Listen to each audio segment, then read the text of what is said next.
Баршаларыңызға қайырлы күн. Сіздермен бүгін талшын каналыма қош келіпсіздер. Бүгін өте дәмді қазақтың ұлттық тағамы әсіп дайындайтын боламыз.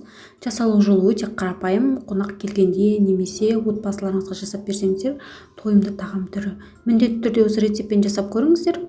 Менімен бірге болыңыздар.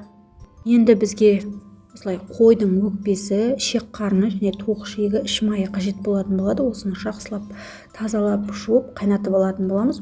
Одан соң осылай шегіп алдық және қоспаларына су, күріш, майдалап туралған пиязымыз, тұзымыз, бұрышымыз, ішек, және болгар бұрышы, помидор, чеснокты шегіп қосатын боламыз. Осылай кең ыдысымызға салып алдық. Үстіне пиязымызды салып, жақсылап араластырып аламыз. Міне осылай. Немесе қолмен де араластырсаңыздар да болады. Үстінен алдын ала жылы суға жібітіп алған күрішімізді саламыз. Егер сіздерде күріш дұрыс піспейтін болса, жартылай пісіріп қоссаңыздар да болады. Осылай жақсылап араластырып алдық. Енді үстінен алдын ала шегіп дайындап қойған болгар бұрышын, помидорымызды, чесногымызды қосатын боламыз. Өте дәмді болатын болады. Және үстіне қалауыңызша татымына қарай тұз салып қоса беретін боласыздар. Және алдын ала дайындап қойған суымызды құятын боламыз. Сонда арасы тығыз болмайтын болады. Өте кебір болмай, өте жақсы болып пісетін болады. Осылай су қоссаңыздар.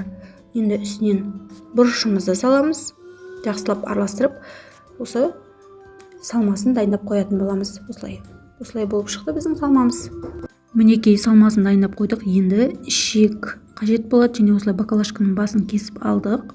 Тез құйылу үшін, және осылай бізге жіп қажет болатын болады. Жіптерімізді осылай дайындап қойдық. Немесе сіздерде қойдың ішегі болмаса, жылқының немесе сиырдың ішектеріне салып жасай берсеңіздер болады. Ол кезде бірақ ұзақ қайнатуды қажет етеді. Осылай құйып алдық. Осылай тығыз емес, бос құйып аласыздар. Осылай моншақ түрдегі әсіп жасайтын боламыз. Осылай құйып алып, сыртынан осылай жіппен қысып байлап қоятын боламыз. Қатты бос қып жібермеңіздер, осылай қатты қысу қажет, сонда жібі үзіліп кетпей, дұрыс қайнаған кезде атылып кетпейтін болады. Осылай құйған кезде бос етіп құю қажет. Осылай барлығын толықтай байлап алдық.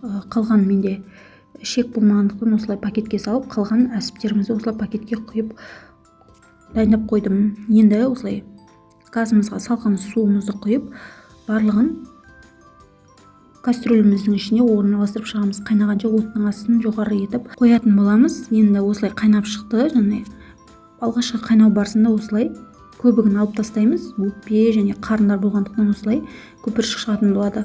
Осылай алып тастаймыз.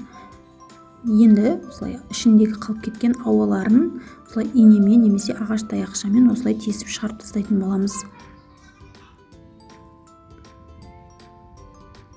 Міне осылай біздің моншақ әсіптеріміз пісіп шықты. Піскен соң осылай жібін пышақпен кесіп алып тастап жесеңіздер өте керемет болатын болады. Немесе осылай қонақ келген кезде осылай моншақ түрдегі әсіпті жасасаңыздар да болады. Өте керемет болып шығатын болады.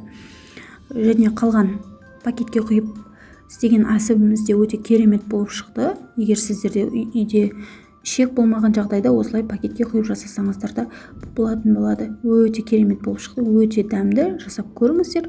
Рецепт ұнаса каналыма тіркеліп, лайк басып, қоңырауша белгісін басып қойыңыздар. Міндетті түрде осы рецептпен жасап көріңіздер. Достарыңызбен бөлісуді ұмытпаңыздар. Сіздермен болған талшын. Келесі видеода кездескенше ас болсын.